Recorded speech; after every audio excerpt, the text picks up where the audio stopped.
4 months ago, many of us were at Lockheed Martin factory when the 100th aircraft that they have built, the F-35, rolled off the factory line, and we were able to be there for a ceremony. It is, in fact, this airplane that you see before me. And while we were there, they had 100 Lockheed employees pass a flag from employee to employee, and they gave that to me as a commander of the 56th Fighter Wing. Well, this afternoon, we'll continue that flag passing tradition, and we'll pass it on where it belongs, down at the tactical level.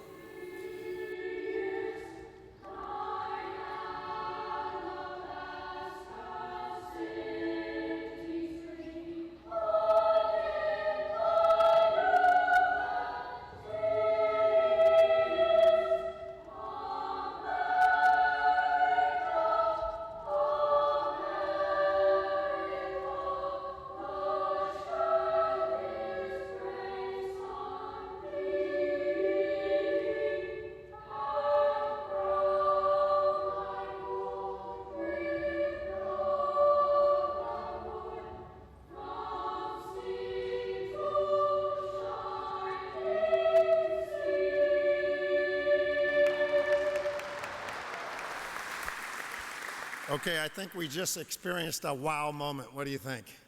I want to know who I get to blame for making me follow this wonderful choir in this emotional flag ceremony. Thanks, Skeeter. Thanks for nothing. You all get to compose yourself for a few minutes. I started this morning by visiting our dear friend Dorothy Rowe. Dorothy's probably in the last chapter of her long life of almost 89 years. 70 of that was spent as dedication to the Department of Defense. Secretary Fanning retired her in November. And I'm reminded, though, for every end, there's a new beginning. And today we start on this new beginning here at Luke Air Force Base, don't we? Today is a day of celebration. This weekend is a weekend of celebration. But on Monday, we start work, okay? And we've got a lot of challenges. Let me tell you, there's nothing average or easy about this aircraft. The hardware, the software, the avionics, the sensor integration, you name it. It's all very complex, probably too complex for an old fighter pilot like me to completely grasp. But I know this, the F-35 Lightning II will deliver warfighting capabilities essential to our security of our nation for decades. And we will maintain our Air Force's ability to employ lethal force against an array of robust 21st century threats. Folks, here's the truth. This airplane is a warbird, and that's how it'll be used.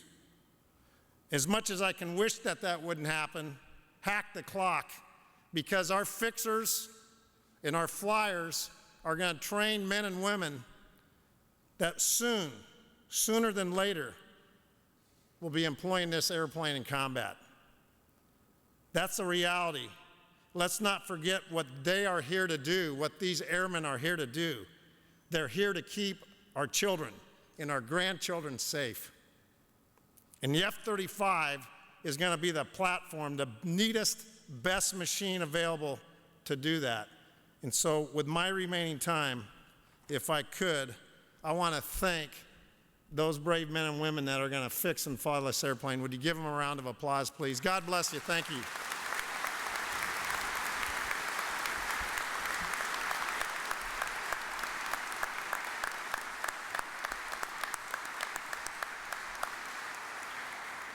Thank you, General Rand.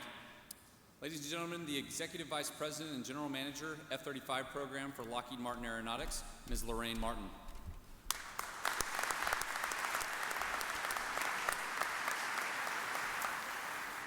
Well, good morning, everyone. Governor Brewer, Congressman Franks, Undersecretary Fanning, General Rand, and General Rothstein, thank you so much for having us here today. It truly is our honor to be present with you for this event. When I was driving through Glendale this morning, something really took me aside. I saw a lot of cars with Support F-35 bumper stickers.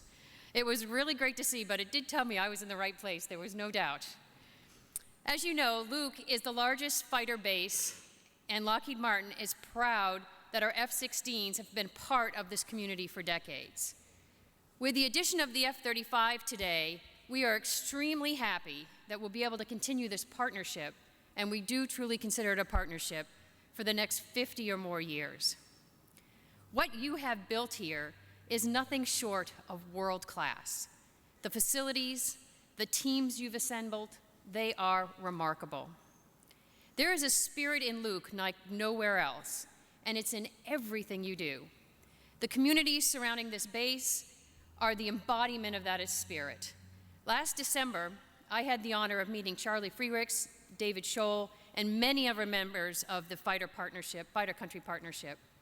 You, along with the mayors in neighboring towns, the small business owners, and the chambers of commerce, truly are making a difference for the men and women who come to Luke and the nations around the world who they support. It is a difference that you can see in every street corner and every store window surrounding this base. It's a difference you truly can feel. The pride of the residents in this community have for the Luke Air Force Base is embodied in those present in our audience here today and in the cities surrounding the base. To them, the team members at Luke are like sons and daughters, like brothers and sisters. That's because this community spells family, L-U-K-E. And we are very much honored to be a small part of that family. I want you to know, though, that that spirit extends well beyond the borders of Arizona. It travels all the way to Fort Worth, Texas. It's ingrained in the passion and dedication of more than 6,000 engineers, aircraft designers and mechanics, and test pilots who work at Air Force Plant 4 in Fort Worth, Texas. They believe in the cause of freedom, and they've dedicated their lives to supporting the warfighters who keep us all safe. I saw this pride as I walked down our production line and they built this first jet sitting behind me. And they will be that same team with that same dedication and pride that will put their hearts and soul into the next 143 aircraft. Air power has evolved from the P-38 to the F-16 and every fighter in between, and Luke has evolved with it. What started off as little more than a runway and a handful of buildings to support the training of the AT-6 Texan in 1941 has grown into an international hub for training for the next generation of fighter pilots. And that next generation is the F-35 fighter pilot. Our commitment to you is to deliver the Lightning II F-35's next generation capabilities unique to this stealth fighter. When pilots leave here, they will be feared by all adversaries who might challenge them anywhere in the world. Virtually undetected to its enemies, the F-35 will provide the Air Forces a decisive edge in battle. It is an agile, versatile, high-performance 9G multi-role fighter that provides unmatched capability and unprecedented situational awareness. Its advanced sensor package will gather and distribute more information than any fighter in history. Its tremendous processing power, open system architecture, information fusion, and flexible communication links make the F-35 an indispensable force multiplier for homeland defense, joint and coalition warfare, and major combat operations. The F-35 brings unparalleled performance to any theater, in any conflict, against any threat when we most need it. It is truly revolutionary, and while I hope it is never needed for combat, I too take comfort in the knowledge that it will be ready for the fight. And so will the men and women of Luke Air Force Base. General Rand, when you spoke at our 100th celebration in December for the F-35 inauguration, you did address our Lockheed Martin employees and you called them part of your airman team. And I will tell you that team is still talking about that to this day. It meant so much to them. It means so much to me. And it is an honor and a responsibility that we do not take lightly. You can be assured. In ending, I'd like to just say it is truly a privilege to be here to welcome the first of 144 F-35s to Luke Air Force Base. Thank you, and as always, as the chaplain said, aim high. Thank you.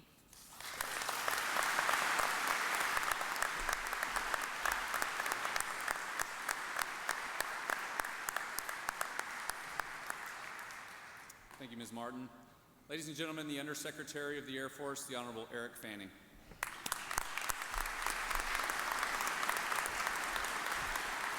Good morning, everyone. Let's see where they put my speech here.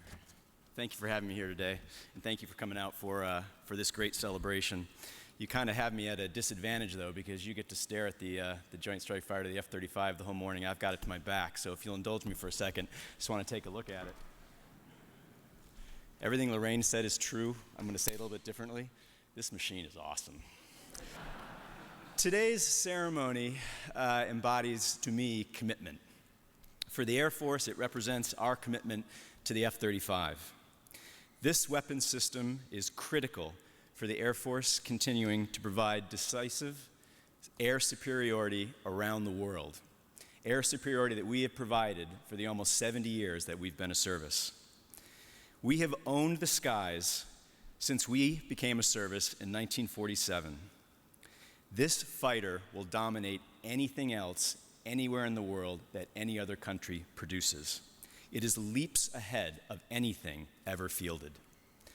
But air superiority is not an accident, and gaining and maintaining it is not easy. It takes the many partnerships that are represented here today that I want to speak about in my remaining few minutes.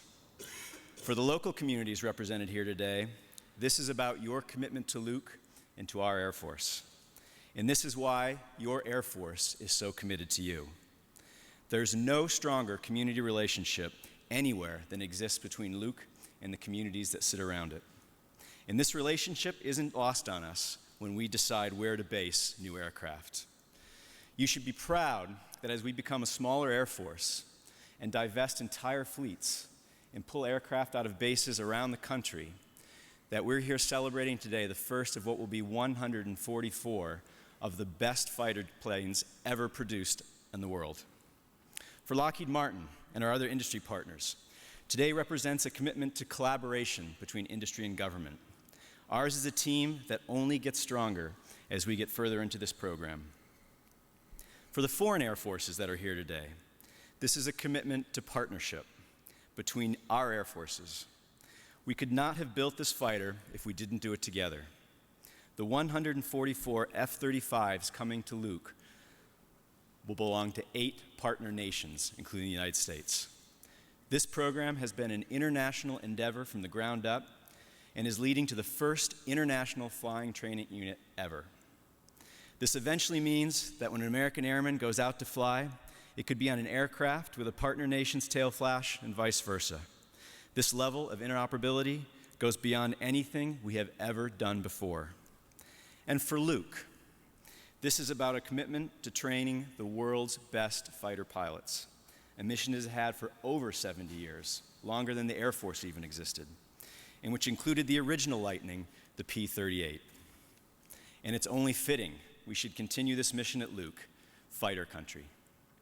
To all of you here today, thank you for what you do to support the program and the United States Air Force. And thank you for getting me out of DC, even if only briefly.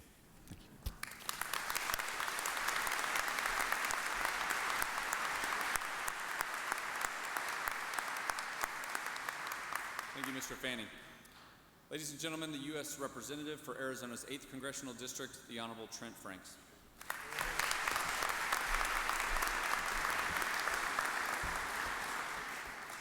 Well, I can't even begin to express to you what a privilege it is to be among you all. You know, to be able to serve in the United States Congress is a gift of God. But I will also say to you, to be able to represent the district that houses Luke Air Force Base is a privilege I find myself almost with the inability to express. And I thank all of you for that opportunity. Let me also thank you, General Rothstein, for your invitation here today.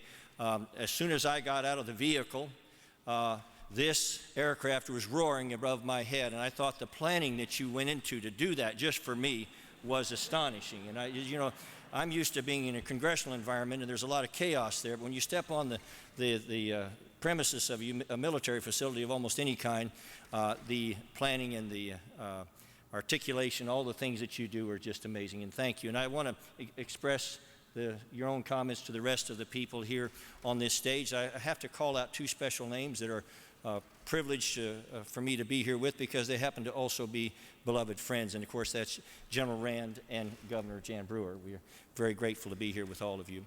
You know, I believe that this base represents an embodiment of the Air Force's most important core values: integrity first, service before self, and as you will see here today with the arrival of this F-35, excellence in all that we do.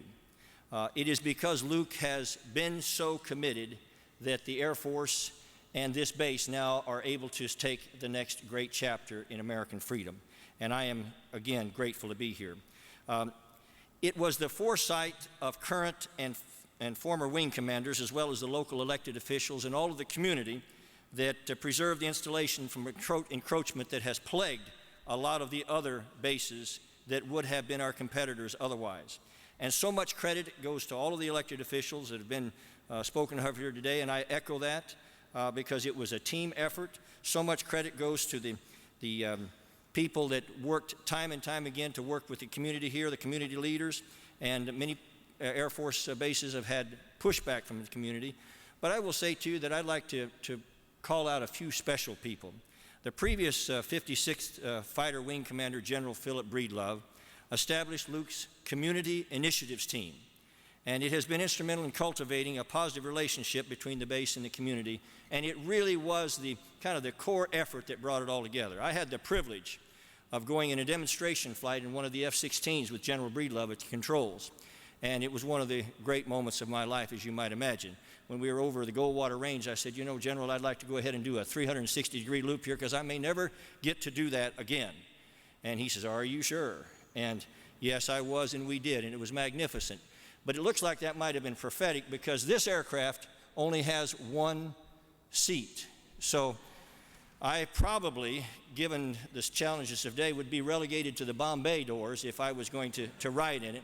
And the way the Congress has treated the Air Force in the budget lately, they might have pulled the lever. So I probably won't get a chance to ride in this one. But I really do want to thank General Breedlove, because, of course, now he is a Supreme Allied Commander of NATO, and he has made a profound commitment to human freedom, and he is, again, a beloved friend and a friend to liberty in general. I'd also like to call out a guy named Rusty Mitchell. Rusty was really the one that was charged with putting this all together, making it all happen. I'm talking about the Community Initiatives Team now. And he has been such a friend to our office and so committed to working with us and helping us know how to train our efforts and our goals to try to meet the goals of the Air Force. And I'm just so grateful to him personally. He has been a critical component in training the world's greatest F-16 fighter pilots and cruise chiefs while deploying the world's greatest mission-ready warfighters. Now again, so many individuals, so many people, so many groups, the Fighter Country Partnership, I could name so many of them, and I'll get in trouble if I start. But there is another group that deserve the most special and profound recognition, and that is the men and women of the Air Force and the military of this country that wear our uniform. I'm sometimes always amazed that we live and walk in this light of freedom, and we forget that so many men and women have died in darkness so that we could. And it's easy for us in a day when our military is so effective and so capable to forget the sacrifice that they make. And I just remind all of us that when they do go out and have to fight in conflict on behalf of freedom in America, that they don't do that because they hate the enemy or because they hate what's in front of them.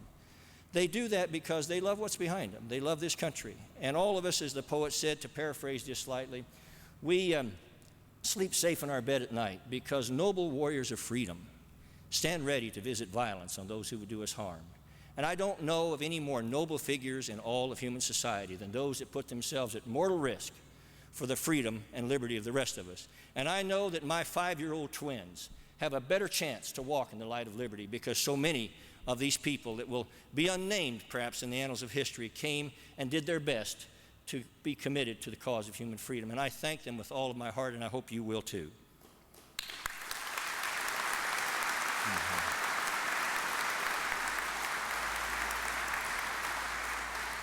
So finally, I just want to express a word of hope that America in general and all of us will be committed to not only freedom in America, but that we will be an example and hopefully an export of freedom all over the world. Because as long as America remains free, and today we live and breathe in the freest air that I know of on this planet, and that gives hope to every lonely soul across the world that still yearns to live in freedom themselves. And so I hope that we do that. And you listen carefully now, as we've talked about, so oftentimes the phrase cave tanatum is heard on this base, beware the thunderbolt. But this aircraft is proof that the lightning still lives. And when you hear it roaring over the skies above, remember that is the cause of liberty, that is the sound that you hear in the air. And so God bless you, and God bless America, and God bless all of you for being here.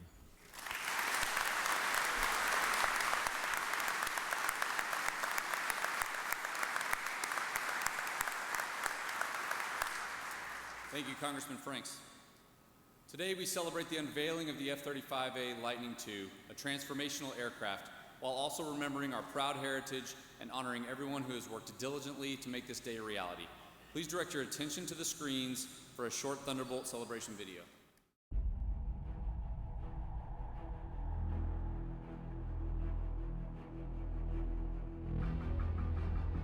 From the very beginnings in 1943, when the heroes of the 56th filled the skies with the debris of enemy aircraft, those veteran pilots began a tradition that remains today. Knowledge, skill, and a fighting spirit were their trademarks. The powerful P-47 became their namesake, and showing the way to young warfighters was their legacy. Through the decades, the names and locations changed in peace and combat. From the Thunderbolt to the Phantom to the Viper.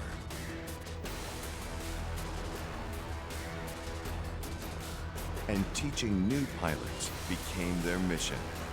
A mission that led them to fighter country.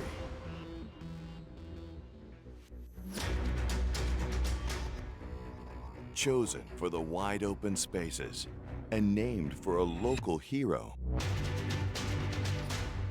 Luke Air Force Base is renowned for training and the community that supports it.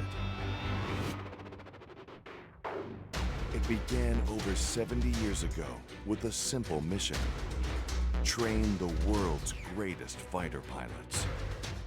Starting with the AT-6 Texan through the jet age. That mission brought thousands of young pilots from around the world, developing their skills in the classroom and over the expansive Sonoran Desert.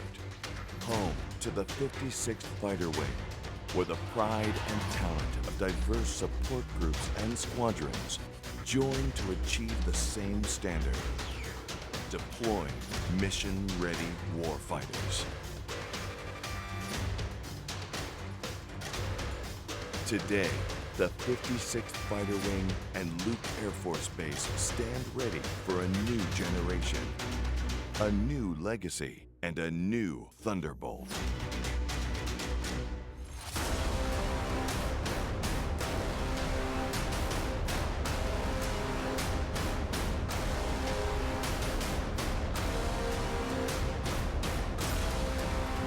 A revolutionary aircraft, bringing unprecedented capability to the Air Force. A base ready to begin a new era. And the Thunderbolts prepared to embark on a new mission: training the world's greatest F-35 pilots.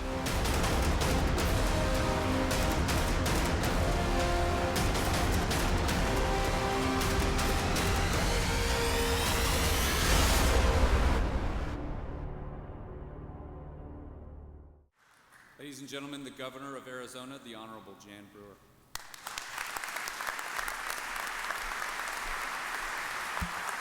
Thank you. Wow. Did that not get your adrenaline going? I said, and now I have to speak after that wonderful, marvelous video. Thank you all so very much, and thank you, General Rothstein, for having me here today and inviting me. I'm really, really honored. I am so excited being here on such a historic day for Luke Air Force Base. Moreover, I am thrilled for all the military, for the residents of the West Valley, and for our state. Let me begin by officially welcoming Air Force Undersecretary Eric Fanning and General Robin Rand back to Arizona. Welcome.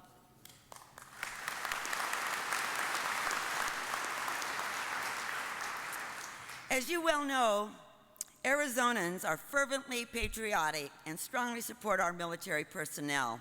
Our highest priority is to ensure that these dedicated men and women get the best training at the best facilities and are best prepared to always achieve their mission and return safely to all of us. I hope that you see during your visit today solidifies your recognition of that commitment in our state. As a charter member of the Luke Fighter Country Partnership, I am immensely proud to stand with you to welcome this incredible aircraft to the Valley of the Sun. The F-35 fighter jet is the first to be assigned to one of our 4 squadrons at Luke, the next phase in its 7-decade history of serving the critical defense needs of our nation. I'm proud, though not surprised, that the Air Force chose Arizona and Luke as the primary training location for these cutting-edge aircraft and the permanent home for more than 100 of these impressive aircrafts. As I mentioned, not only is Arizona one of the most military-friendly and patriotic states in the nation, but we also have the best facilities and a combination of features to enable effective training for this new stealth fighter. In addition to the Class A military installation and top flight instructors here, we have the best year-round flying weather of any state. And Arizona is blessed to have the Barry Goldwater Range, a perfect complement to the training facilities here. The military has long been an important component of the life in Arizona, and that includes our many veterans and retirees and our history of welcoming service members and installations into our state. Hosting the military in Arizona also has been a huge boon to our economy, accounting for more than $9 billion a year statewide. So I am more than pleased to welcome the first of these many magnificent 5th-generation fighters to Luke Air Force Base. The F-35's arrival begins an exciting new chapter in Arizona's long and proud support of our military's most important mission, to protect and defend this great nation. Congratulations, officers and airmen and women of Luke. Your state is incredibly proud of you. Keep up the great work, and thank you all so very much.